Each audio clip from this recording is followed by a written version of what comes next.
ನಮಸ್ಕಾರ ಸ್ನೇಹಿತರೆ. ಆಂಧ್ರ ಶೈಲಿಯ ಟೊಮೊಟೊ ಪಚ್ಚಡಿ ಅಥವಾ ಉಪ್ಪಿನಕಾಯಿ ಯಾವ ರೀತಿ ಮಾಡೋದು ಅಂತ ತೋರಿಸ್ಕೊಡ್ತಾ ಇದ್ದೀನಿ. ತುಂಬಾ ಟೇಸ್ಟ್ ಇರುತ್ತೆ. ಎಷ್ಟು ತಿಂಗಳು ಬೇಕಾದರೂ ಸ್ಟೋರೇಜ್ ಸಹ ಹಾಗೇ ಮಾಡ್ಕೊಂಡು ಇಟ್ಕೊಳ್ಬೋದು. ಅಷ್ಟು ರುಚಿಯಾಗಿರುತ್ತೆ, ತುಂಬಾ ಚೆನ್ನಾಗಿರುತ್ತೆ. ನೋಡಿ, ಮೊದಲಿಗೆ ಇಲ್ಲಿ ವಿಡಿಯೋ ಮಿಸ್ ಆಗಿದೆ. ಆ ಚಮಚದಲ್ಲಿ 2 ಚಮಚ ಆಗುವಷ್ಟು ಸಾಸಿವೆ, ಹಾಗೆ 1 ಚಮಚ ಆಗುವಷ್ಟು ಮೆಂತೆಕಾಳನ್ನು ಹಾಕ್ಕೊಂಡು ಸ್ವಲ್ಪ ಕಲರ್ ಚೇಂಜ್ ಆಗೋವರೆಗೂ ಚೆನ್ನಾಗಿ ಹುರ್ಕೊಳ್ಬೇಕಾಗುತ್ತೆ. ನಾವೆಷ್ಟು ಹುರ್ಕೊಳ್ತೀವೋ ಅಷ್ಟು ಚೆನ್ನಾಗಿರುತ್ತೆ. ಹಾಗಂತ ಸೀಸಬಾರ್ದು. ನೋಡಿಕೊಂಡು ಹುರ್ಕೊಂಡು ಸೈಡ್ಗೆ ತೆಗೆದಿಟ್ಕೊಂಡು ಅದನ್ನು ಪೌಡ್ರ್ ರೀತಿಯಾಗಿ ಮಿಕ್ಸಿಗೆ ಹಾಕ್ಕೊಳ್ಬೇಕಾಗುತ್ತೆ. ಅದು ತಣ್ಣಕ್ಕೆ ಆದಮೇಲೆ ಪೌಡ್ರ್ ಮಾಡ್ಕೊಳ್ಬೇಕು. ಈಗ ಒಂದು ಬಾಣಲಿಗೆ ಒಂದು 2ರಿಂದ 3 ಚಮಚ ಆಗುವಷ್ಟು ಎಣ್ಣೆನ ಸೇರಿಸ್ತಾ ಇದ್ದೀನಿ. ಹಾಗೆಯೇ ಆ ಕಪ್ಪಲ್ಲಿ 6 ಕಪ್ ಆಗುವಷ್ಟು ಟೊಮೊಟೊವನ್ನು ಸೇರಿಸ್ತಾ ಇದ್ದೀನಿ. 1 kg ಆಗುವಷ್ಟು ಟೊಮೊಟೊವನ್ನು ಸೇರಿಸ್ತಾ ಇದ್ದೀನಿ. ಇಂಚು 1 kg ಆಗುವಷ್ಟು ಟೊಮೊಟೊ ಇದೆ. ಚೆನ್ನಾಗಿ ತೊಳೆದ್ಬಿಟ್ಟು ತ್ಯಾವ ಎಲ್ಲ ಒರೆಸಾಕ್ಬಿಟ್ಟು ಕಟ್ ಮಾಡಿಬಿಟ್ಟು ಸೇರಿಸ್ಕೊತಾ ಇದ್ದೀನಿ. ನಾನು ಯಾವ ಕಪ್ಪಲ್ಲಿ ಟೊಮೊಟೊವನ್ನು ಸೇರಿಸಿದ್ದೀನೋ ಅದೇ ಕಪ್ಪಲ್ಲಿ 3/4 ಕಪ್ ಆಗುವಷ್ಟು ಹುಣಸೆಹಣ್ಣನ್ನು ಸೇರಿಸ್ತಾ ಇದ್ದೀನಿ. ನೀವು ಬೇಕು ಅಂದರೆ ಹುಳಿ ಕಡಿಮೆ ಇರಬೇಕು ಅಂದರೆ ಇನ್ನೂ ಸ್ವಲ್ಪ ಕಡಿಮೆ ಸೇರಿಸ್ಕೊಳ್ಬೋದು. ಹುಣಸೆಹಣ್ಣು ಹುಳಿ ಇನ್ನೂ ಸ್ವಲ್ಪ ಜಾಸ್ತಿ ಬೇಕಂದರೆ ಜಾಸ್ತಿನೂ ಸೇರಿಸ್ಕೊಳ್ಬೋದು. ನಾನು ಆ ಕಪ್ಪಲ್ಲಿ 3/4 ಕಪ್ ಆಗುವಷ್ಟು ಸೇರಿಸ್ಕೊಂಡಿದ್ದೀನಿ. ಹಾಗೆಯೇ ನೋಡಿ, ಸಾಸಿವೆ ಮತ್ತು ಮೆಂತೆ ಪೌಡ್ರಾಗಿ ಮಾಡಿಕೊಂಡು ಸೈಡ್ಗೆ ತೆಗೆದಿಟ್ಕೊಂಡಿದ್ದೀನಿ. ಅದರಲ್ಲಿರೋ ನೀರೆಲ್ಲ ಬಿಟ್ಕೊಂಡು ನೀಟಾಗಿ ಎಲ್ಲನೂ ಫ್ರೈ ಆಗುತ್ತೆ.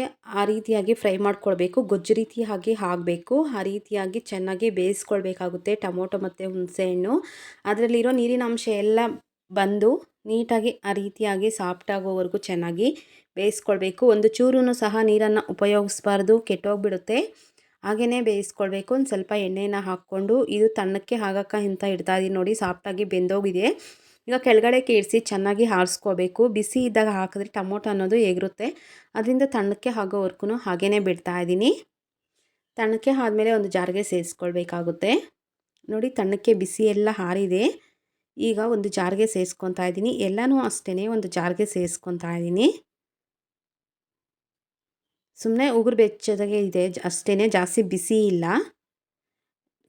ಕೈಯಲ್ಲೇ ಅದರಲ್ಲಿರೋದೆಲ್ಲ ಬಳ್ದುಬಿಟ್ಟು ಹಾಕ್ಕೊಳ್ಬೇಕಾಗುತ್ತೆ. ನೀರನ್ನು ಸೇರಿಸ್ಕೊಳ್ಬಾರ್ದು. ಈಗ ನೋಡಿ, ನಾನು ಯಾವ ಕಪ್ಪಲ್ಲಿ ಟೊಮೊಟೊವನ್ನು ಸೇರಿಸ್ಕೊಂಡಿದ್ದೀನೋ ಆ ಕಪ್ಪಲ್ಲಿ 3/4 ಕಪ್ ಆಗುವಷ್ಟು ಚಿಲ್ಲಿ ಪೌಡರನ್ನು ಸೇರಿಸ್ತಾ ಇದ್ದೀನಿ. ಇದು ನನ್ನ ಮನೆಯಲ್ಲಿ ಮಾಡಿರುವಂತಹ ಚಿಲ್ಲಿ ಪೌಡರು.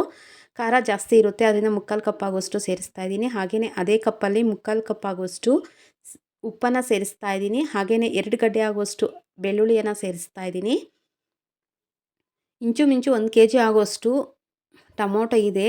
1 kgಗಿಂತ ಇನ್ನೂ ಸ್ವಲ್ಪ ಜಾಸ್ತಿನೇ ಇದೆ. ಆ ಕಪ್ಪಲ್ಲಿ 6 ಕಪ್ಪಷ್ಟು ಆಗಿದೆ.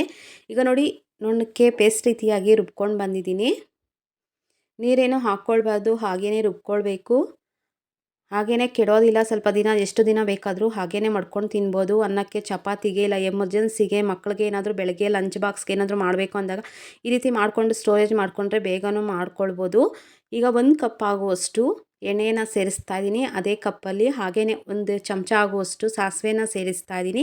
ಸಾಸಿವೆ ಚಟಪಟ ಅಂತ ಸಿಡಿದ ಮೇಲೆ 2 ಚಮಚ ಆಗುವಷ್ಟು ಕಡಲೆಬೇಳೆಯನ್ನು ಸೇರಿಸ್ಬೋದು. ನೀವು ಬೇಕು ಅಂದರೆ ಸ್ಕಿಪ್ಪು ಸಹ ಮಾಡ್ಬೋದು. ನಾನಿಲ್ಲಿ 2 ಚಮಚ ಆಗೋಷ್ಟು ಕಡಲೆಬೇಳೆಯನ್ನು ಸೇರಿಸಿದ್ದೀನಿ.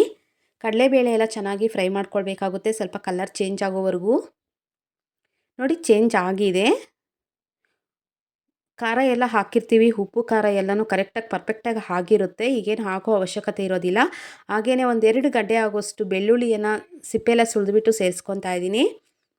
ನೀವು ಇಲ್ಲಿ ಬೇಕು ಅಂದರೆ ಒಣಮೆಣ್ಸಿನ್ಕಾಯಿನೂ ಅಷ್ಟೇ ಸೇರಿಸ್ಕೋಬೋದು. ನಾನು ಬಾಡಿಗೆ ಮೆಣಸಿನ್ಕಾಯಿ ಒಂದು 4 ಬಾಡಿಗೆ ಮೆಣಸಿನ್ಕಾಯಿನ ಸೇರಿಸ್ತಾ ಇದ್ದೀನಿ. ನಾನು ಉಪ್ಪು ಖಾರ ಎಲ್ಲ ಕರೆಕ್ಟಾಗಿ ಹಾಕಿದ್ದೀನಿ, ಕರೆಕ್ಟಾಗಿ ಆಗಿರುತ್ತೆ. ನಾನು ಅದರಿಂದ ಖಾರ ಏನೂ ಹಾಕ್ಕೊಳ್ತಾ ಇಲ್ಲ. ಬಾಡಿಗೆ ಮೆಣಸಿನ್ಕಾಯಿ ಹಾಕೋದ್ರಿಂದ ಏನು ಖಾರ ಇರಲ್ಲ, ಟೇಸ್ಟ್ಗೆ ಅಷ್ಟೇ ಹಾಕ್ತಾ ಇದ್ದೀನಿ.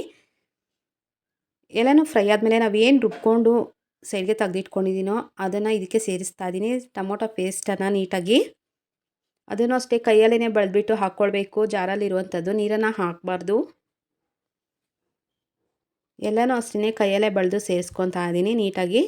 ನೋಡಿ, ಆ ರೀತಿಯಾಗಿ ಮೀಡಿಯಮ್ ಫ್ಲೇಮಲ್ಲಿ ಇಟ್ಕೊಂಡು ಚೆನ್ನಾಗಿ ಸ್ವಲ್ಪ ಹೊತ್ತು ಕುದಿಸ್ಕೊಳ್ಬೇಕಾಗುತ್ತೆ. ಒಂದು 2-3 ನಿಮಿಷ ಎಲ್ಲನೂ ಅಷ್ಟೇ ಸೇರಿಸ್ಕೊಂಡು. ಹಾಗೆ ನನ್ನ ಚಾನಲನ್ನು ಫಸ್ಟ್ ಟೈಮ್ ಯಾರೆಲ್ಲ ನೋಡ್ತಾ ಇದ್ದೀರಾ ಒಂದು ಸಬ್ಸ್ಕ್ರೈಬ್ ಆಗಿ. ಚಪಾತಿಗೆ, ಅನ್ನಕ್ಕೆ ತುಪ್ಪ ಹಾಕ್ಕೊಂಡು ತಿಂತಾಯಿದ್ರೆ ಇನ್ನೂ 1-2 ತುತ್ತು ಅನ್ನ ಜಾಸ್ತಿನೇ ತಿಂತಾರೆ. ಬಾಯಿ ಕೆಟ್ಟಿದೆ ಅಂದಾಗ ನೀವು ಹುಳಿ ಸ್ವಲ್ಪ ನೋಡಿಕೊಂಡು ಕಡಿಮೆ ಇಟ್ಕೊಂಡ್ರೆ ಇನ್ನೂ ಚೆನ್ನಾಗಿರುತ್ತೆ. ಈಗ ನೋಡಿ, ನಾನು ಏನು ಪೌಡ್ರನ್ನು ಮಾಡ್ಕೊಂಡಿಕ್ಕೆ ಸಾಸಿವೆ ಮತ್ತು ಮೆಂತ್ಯ ಪೌಡ್ರನ್ನು ಇದಕ್ಕೆ ಸೇರಿಸ್ತಾ ಇದ್ದೀನಿ. ಸೇರಿಸ್ಬಿಟ್ಟು ಎಲ್ಲ ನೀಟಾಗಿ ಒಂದು ಸತಿ ಮಿಕ್ಸ್ ಮಾಡಿಕೊಂಡು ಒಂದು 2 ನಿಮಿಷ, 2-3 ನಿಮಿಷ ಕುದಿಸ್ಕೊಂಡ್ರೆ ಆಯಿತು, ರೆಡಿ ಆಗುತ್ತೆ. ಅದು ಎಗರ್ತಾ ಇರುತ್ತೆ, ನೋಡಿಕೊಂಡು ಮಿಕ್ಸ್ ಮಾಡಿಕೊಂಡು ಇಟ್ಕೊಳ್ಬೇಕು. ಒಂದು 2ರಿಂದ 3 ನಿಮಿಷ ಎಷ್ಟು ದಿನ ಬೇಕಾದರೂ ಸ್ಟೋರೇಜ್ ಮಾಡ್ಕೊಂಡು ಇಟ್ಕೊಳ್ಬೋದು. ಏನು ಆಗಲ್ಲ, ತುಂಬಾ ಚೆನ್ನಾಗಿರುತ್ತೆ. ಟೇಸ್ಟೂ ಅಷ್ಟೇ. ಎಮರ್ಜೆನ್ಸಿಗೆ ಈ ರೀತಿ ಮಾಡ್ಕೊಂಡು ಇಟ್ಕೊಂಡ್ರೆ ಚಪಾತಿಗೆ, ಅನ್ನಕ್ಕೆ ಏನಾದರೂ ಮಕ್ಕಳಿಗೆ ಟಿಫನ್ ಬಾಕ್ಸ್ಗೆ ಏನಾದರೂ ಬೇಗ ಎದ್ದಿಲ್ಲ ಅಂದಾಗ ಈ ರೀತಿ ಮಾಡಿಕೊಂಡು ಬಾಕ್ಸ್ಗೆ ಮಿಕ್ಸ್ ಮಾಡಿಕೊಟ್ರೆ ತುಂಬಾ ಚೆನ್ನಾಗಿರುತ್ತೆ. ಟೇಸ್ಟೂ ಅಷ್ಟೇ. ಆಂಧ್ರ ಶೈಲಿಯ ಪಚ್ಚಡಿ ಅಥವಾ ಟೊಮೊಟೊ ಉಪ್ಪಿನಕಾಯಿ ಒಂದು ಸತಿ ಟ್ರೈ ಮಾಡಿ ನೋಡಿ. ತುಂಬಾ ಚೆನ್ನಾಗಿರುತ್ತೆ. ಟೇಸ್ಟೂ ಅಷ್ಟೇ. Thank you for the watching.